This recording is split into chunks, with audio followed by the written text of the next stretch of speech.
Hello survivors and welcome to Devlog 7 of Projekt Z Beyond Order. Let me start by wishing you all a happy new year in the name of the entire dev team. We cannot wait to get closer to release and show you what we are cooking. We obviously still have a lot of things we cannot talk about, but we will surprise you whenever the time comes. However, before we start, let me remind you again of our Discord server, which you can find in the description below, where we let you be a part of the development by sending you surveys or showing you super work in progress footage to get early feedback from you. But now to the new content. Our team was working super hard to show you guys some exciting stuff for this one. The first topic I want to talk about is the improved way of looting. As mentioned in the last devlog, we completely overhauled how the looting works in our game, but now we can go further into detail. Every item category has its own crate model, which is designed to show the player exactly which items he can expect. For example, in weapon crates the player can only find weapons, in health crates the player can only find health items, and so on. Projekt Z Beyond Order offers 6 different crate types: health crates, ammo crates, building material crates, weapon crates, blueprint crates, and regular item crates. All of those crates besides the regular item crates come in 4 different rarity states: common, uncommon, rare, and legendary. Those different rarity states can contain better loot, like an uncommon drum mag, which can hold more bullets than the standard mag but has a higher chance of jamming. We choose this looting style to clearly show the player what he can interact with on a map when it comes to looting. The placement of those crates is of course random. Since we went back to pre-production in August 2023, we also had to take a look at the health system and rework it. The way it works now is that when the player takes damage he will lose HP, but there is also a chance of getting 4 different status effects: break, wound, burn, or toxic. Those effects will have an impact on the player's gameplay for as long as the player has them. However, the player can get rid of them by finding the right health item. For example, the player needs to use a splint to get rid of the break status. Status effects will also reduce the maximum HP the player can heal up to for as long as the player has the status effect applied to his character. That means, for example, the base HP is 100%. If the player now takes damage and gets the break status effect, he will get all the disadvantages like the slower walk speed and the different walk animation, and he can only heal up to 90% for the time the break status effect is active. That means the break status effect will drag down the base HP by 10%. However, having all status effects active at the same time is also possible, so the base HP can get even lower if multiple status effects are active at the same time. Another thing we haven't got into detail in the last devlog is our backpack system. Since the inventory is now slot based, we also need to adjust that. The player will now start with a basic backpack that can hold up to 50 items. If the player is carrying more than 50 items, he will get another status effect called over encumbered. When this happens, the player will slow down for as long as he has too many items in his inventory or is equipped with a bigger backpack. To avoid getting out of space early on, we decided that every item gets a maximum stack size. For example, weapons cannot be stacked, however any other item can. This feature of course will take a lot of QA to find the best stack size, but this is already a major thing that we are testing internally. We also made the decision to redesign the beginning of the game. That means we will no longer start the game with a single player introduction mission for each character as we showed in the past devlogs, but let the player play directly with his friends in a more general co-op tutorial mission. We found that the separate single player introduction missions didn't work from a game flow perspective, since it took the player 1 hour to reach the co-op part of the game, and we just didn't want to cut the time by 80% and create a bad single player experience by doing that. Every approach definitely has its pros and cons, but since our game is a co-op game, we found it more fitting to let the player experience the co-op part from the get-go. Now everything is just more fitting to the general vision we have for Projekt Z Beyond Order. However, to keep the story parts of those co-op missions, players will still have a different start cutscene depending on the character they are choosing. In the level design department we made a lot of progress mission-wise, and when it comes to hiring. We now have 4 level designers actively working on the game to give you guys the best experience we can deliver. First of course, mission 1, which we showed in the last devlog, was undergoing many changes in the last few months after we found some level design and logic flaws during internal playtests. Mission 2, 3, 4, 5 and 7 are also currently in development, but we won't show you more than just a few blockout shots, since we still want you guys to enjoy the game when it's coming out. We have a lot of surprises for you there, and I'm sure you will love the designs we created for those missions. Another thing we haven't talked about for a long time is how we tell the story of Projekt Z Beyond Order. Most of the story will be explained via very short cutscenes or our new dialogue system.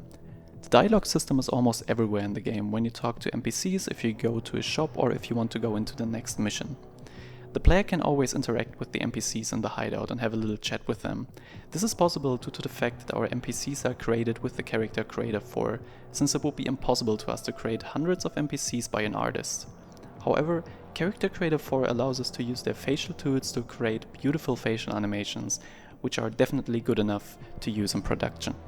When it comes to the playable characters, we also made some great progress. So as you might know, Projekt Z Beyond Order offers 4 different playable characters at release. In the last devlog we already teased you a little bit with Hans. Hans is a 32-year-old German scientist that worked on a lot of flamethrower variants for the Nazis during and before the war. He is equipped with a flamethrower which is perfect to hold back large amount of zombies at once. He initially fled to the island to escape the war, but when he saw what the Nazis did there, he instantly regretted his decision. Another character we haven't really shown off yet is Curtis. He is a 46-year-old US fighter plane pilot who was sent to the island for a special operation to find out if the island really exists after the Allies found some documents in Berlin. However, he was completely alone after crash landing on the island. He is equipped with an experimental flare gun that can shoot down, or let's say place some small landmines to block off certain paths for a short amount of time. He is also perfect for players who want to experience Projekt Z alone. So let's sum up every character Projekt Z Beyond Order has to offer at release. We have Alina, a USSR sniper who is equipped with a medic gun that can heal other players and herself. We have Gustav, a Danish World War I veteran and fisherman who is equipped with a Madsen machine gun to defend certain positions, and Hans and Curtis, who we just showed off. Those are the characters you guys can expect on release at the end of the year, and don't worry, we will release more in-depth trailers about the characters and their abilities when we get closer to release. Let's show you guys some more progress from the character art department. We are finally done with the new Nazi soldier model that you can see right now. Those soldiers can be found in the Nazi controlled places like outposts, factories and so on. Those soldiers exist in 2 different variants, a normal gunner and one with a flamethrower. We also made a lot of progress on the zombies. The first one we want to show you is PZ02, which we call Fast Grunt internally. Those zombies are super agile, like the requirements in LinkedIn job descriptions, and hard to kill due to their parkour-like actions. The next one is PZF01, created during Projekt F. This project was created to ensure enough food on the island by modifying the Z virus to let all body parts grow indefinitely. Another one is RZ01. This zombie was a former worker of the Projekt N and suffered a lot of radiation after being infected with the Projekt Z virus. This one might be the most interesting one gameplay wise, but don't worry, we will show you guys more when we get closer to release. And last but not least, we got PZI01. This is a zombified German Shepherd. This zombie was not a part of any project, but rather an accident. After the breakout, some animals got infected and transformed into zombified versions of themselves. Enough about zombies, let's get to the weapons. Since the last devlog, our weapon department has worked on a lot of new guns, like the Becker revolving shotgun that we showed off in the last devlog, which is now in the game, as well as the M1 carbine and the new STG-44, all with their very own attachments. All of those attachments are inspired by real-world prototypes from that era. Another weapon we are currently working on is the M3A1, which isn't animated yet. Another thing we want to show you is our vehicle system. Since every map can be played in a free roam mode, which we will show the next time, some maps might require a car to get around.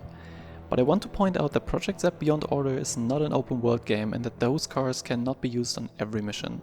But when you find them, feel free to get it and get some nice drive-by action with your co-op mates. Of course, we also worked on a lot of new music in the last few months, but the highlight for me definitely is the music that will play on the island's own radio channel. Yeah, we created our entirely own radio channel with a moderator, so when the game comes out, don't forget to plan a stop at the radios that are scattered around the island. Let's finish this devlog with some hideout progress we made lately. For new people, the hideout is the place of operation, where the game starts, where the player chooses missions and side missions, where he can build and customize his weapons, skill his character, and manage his NPCs. The first thing we take a look at is the building system, which, like any other feature we showed off today, is under heavy development. As soon as the player has finished the co-op introduction mission and mission 1, he can access the building mode. This building mode allows the player to change the hideout's look completely. After entering the building mode, the player can choose whether to build or remove some objects. If he decides to build, he can select between shops or structures. Structures are decoration objects only, like walls, floors, lamps, etc. The shop section, on the other hand, allows the player to build gun shops, melee shops, pharmacies, more storage space, etc. There is still a lot more depth to this system we haven't talked about yet, but we will show you the system in more depth in the next devlog, which isn't really this far away compared to the others. You can also prepare yourself to see a more in-depth look into the community board where you can send out NPCs to do search missions for you and the character upgrade share in the next devlog. We obviously worked on a lot of other stuff in the past months, but it would definitely be too much for this devlog. I want to say thank you again to everyone who is supporting us during this project, and we're super thankful for all the support from you guys over the last few years. This project is super near and dear to us since it's our first very big project, and our entire team cannot wait to see you guys play at the end of the year. With that being said, thank you so much, and we will hear from each other very, very soon. Auf Wiedersehen. Hello survivors, and welcome to Devlog 7 of Projekt.